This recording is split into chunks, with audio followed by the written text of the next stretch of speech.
Behind me is a mine shaft that goes 900 feet into the earth, and 700 feet down this hole is the only known water source for the town that I live in. That town is Cerro Gordo, which back in the 1870s was a mining boom town, and if the water down there isn't working, I have to resort to taking a truck up an 8-mile dirt road with all the water that we're gonna need. Because water has been the missing puzzle piece here since it was a boom town back in the 1870s. So in this video, I'm gonna take this rope 700 feet down, check on the water source, see if we can't get it going again, and also look for a little bit of history. Because recently I learned that 700 feet down, there should be a connection to 5 more levels of the mine that nobody living has explored before.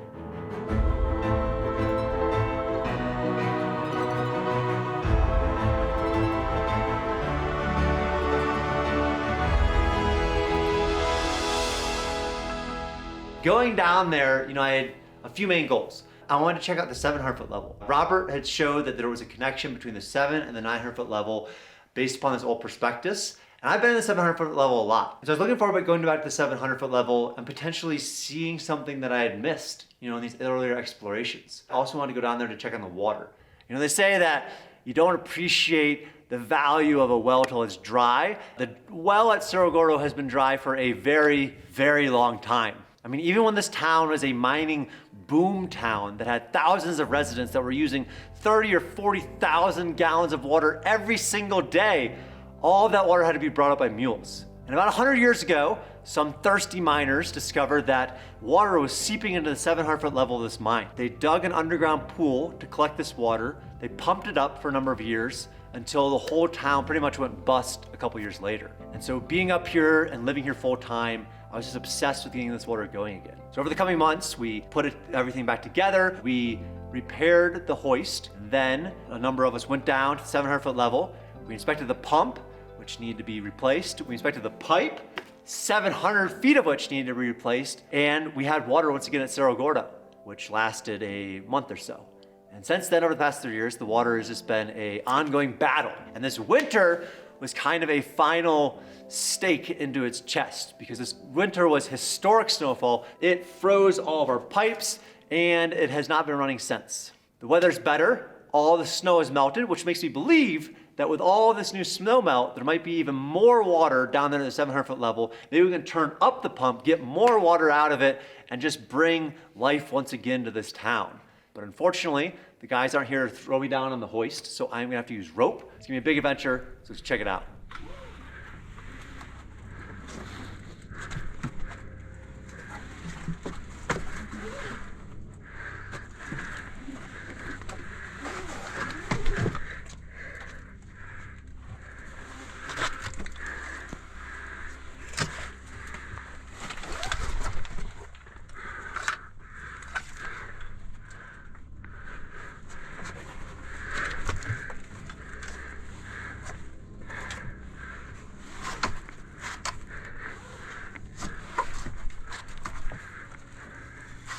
As I was going down, after I got through the tight spots, it's usually about halfway that I felt at ease. The rope hadn't broken, and so I was able to just kind of enjoy, look around at the rocks, look at some different colors in the formation that I hadn't seen before, and just kind of relax a little bit before getting to the 700-foot level.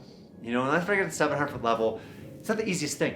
I'm on the wrong side of the shaft. I'm on the south side of the shaft. I need to go to the north side of the shaft, which means kind of like walking along the side while you're looking down. It's still a couple hundred feet drop. But I got there. I got up to the 700-foot level. It felt very comforting to be there, to see the level that I'd spent so much time on.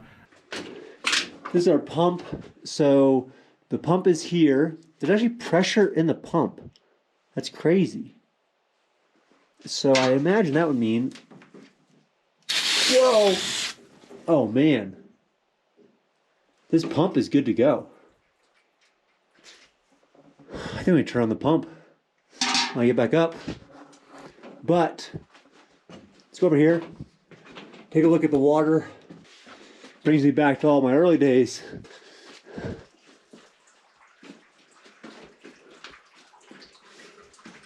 So the water is leaking out of that, first off, but it's higher than I've seen it. It seems to be flowing in a lot.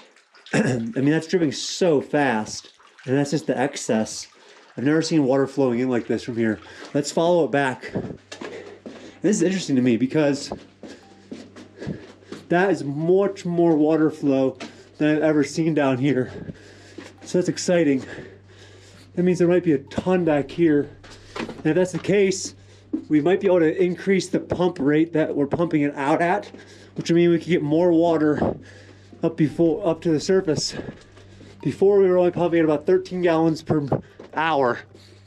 I was seeing water starting to drip here. Far before I've seen it before. Oh yeah, all this water. Let's go find where it's dripping in from. See, so just these small drips like this from the ceiling all add up. It's quite a bit of water. You can see how just soaked all this timber is. Just dripping everywhere. So that's interesting to see how much water we've got coming in. That also gives me hope that we'll be able to do more. So even when the water down in the mine is working perfectly, it still isn't quite all of the water that we need. You know, we still need to resort to bringing water up on the truck up the 8-mile dirt road. And to do that, we have these 250-gallon cubes that sit in the back, and on a good day we can bring up about 1,000 gallons at a time. You know, so that slowly makes its way up. It takes about just over an hour to get it up here. Then from there it goes into some 2,500-gallon tanks, so 2 buildings can have reliable running water. And it might seem like a lot of work, but it is much better than when I first moved here. Back in the early days, it was, you know, using bottles of water to wash your hand and getting one of those camp showers, you know, those plastic bags that you leave out in the sun to heat up to shower.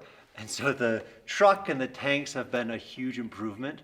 But if we were able to get the pump down there working, it would add up. You know, a couple hundred gallons a day over a week, over a month, over a year, adds up to a lot of water. So it is really important to get this water going. All right, so now that we saw the water, I want to see this downward level. And then somewhere around here, we're going to be looking for some way down. This could even have some way down because again, these are stacked. But we are headed back that way in search of hopefully an easier way down. Then we're going to continue down. I was recently given a lot of documents that show that the 900-foot level, which I believed for the longest time to be the lowest level of the mine, was in fact not the lowest level of the mine, and in fact there's 5 additional levels below that. And so that type of knowledge, you know, to me, somebody who just loves the history here, is enough to have me digging and exploring and climbing through collapses and everything else.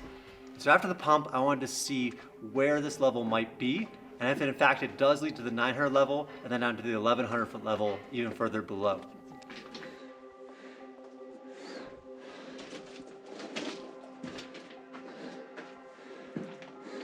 Those are just prospects, maybe not yet. Oh yeah, we get to an area that one way goes that way, one way goes to the left. This would give an indication that it's going up, and I've been up that. I don't see anything that indicates going down, which obviously we're looking for, but we're in the area that would have been. So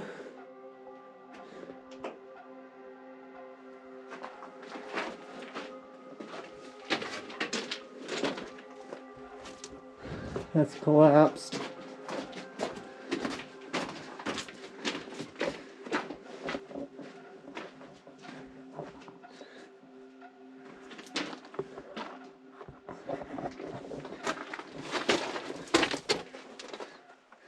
So, a lot of dynamite boxes.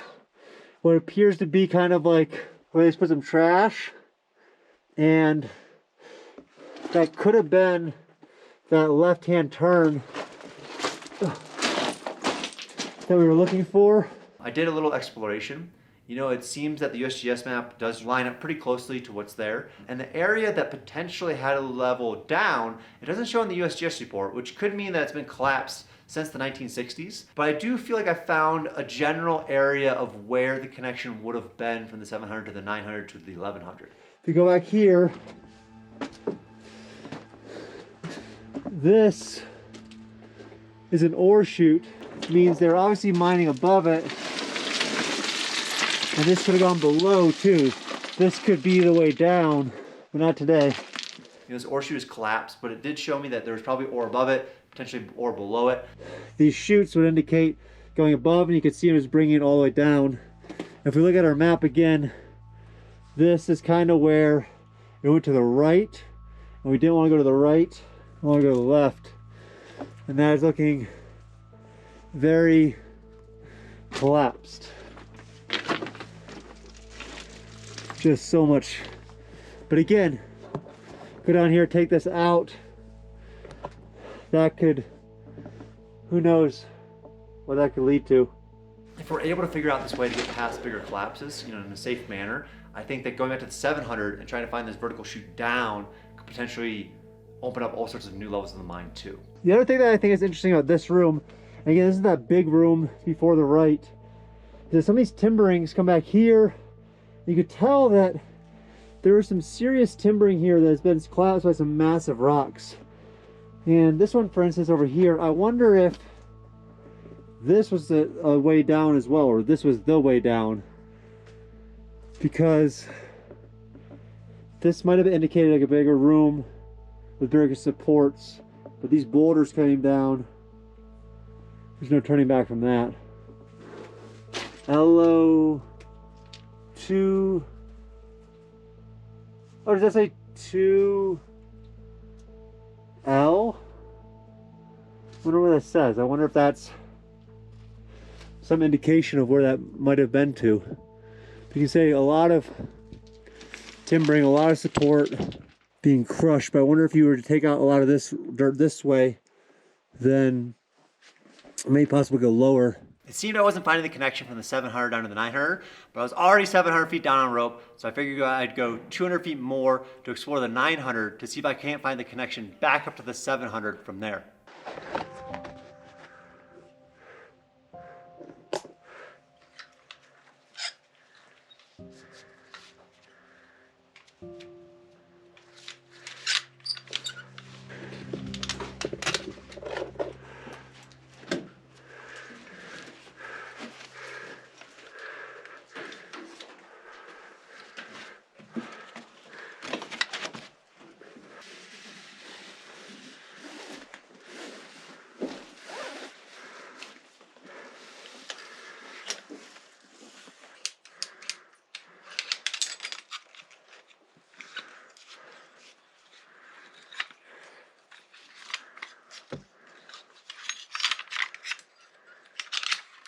All right, we're back at the 900.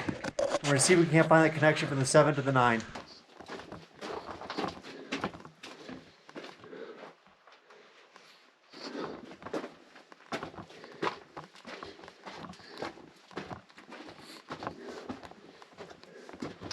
Look at how the color changed so dramatically right there.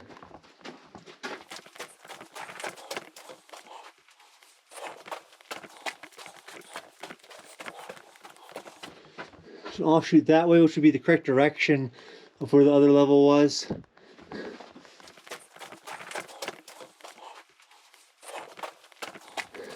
And okay, so now we have another intersection here.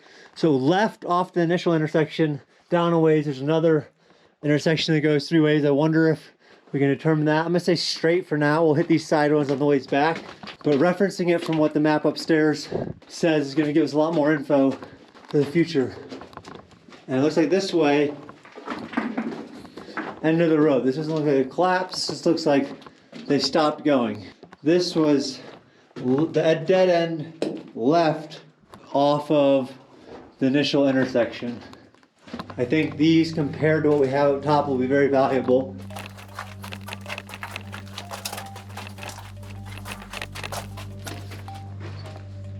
This is the other intersection. Looks like this way isn't going very far. Looks like they maybe pushed it back a little ways, changed their mind.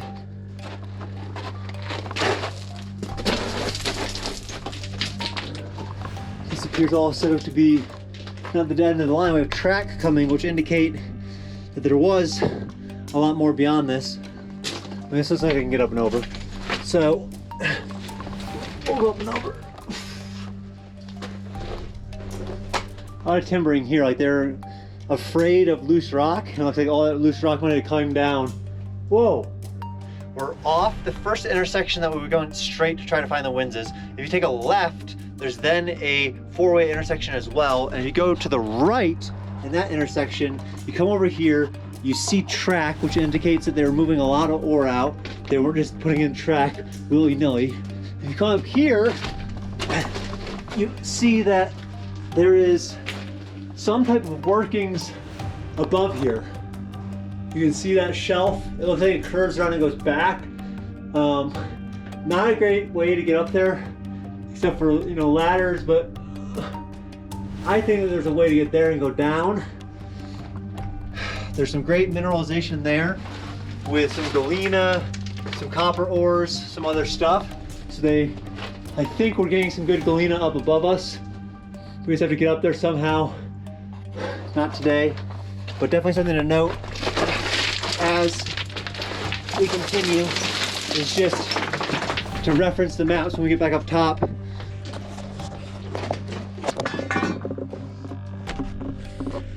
Well, it doesn't look like we're getting down to the 9 from the 700. More digging, another collapse, but got to the 700, saw some water, didn't find the way down, potentially found where it was. A couple things to follow up on when I get back up top. See where this wins, if it was indicating any of the different pamphlets or levels, and it's time to get back on the rope. Thank you all so much for checking this out. I'm gonna drink some more water, start climbing 900 feet back up. So until next time, see you guys. Thank you all so much for watching this video.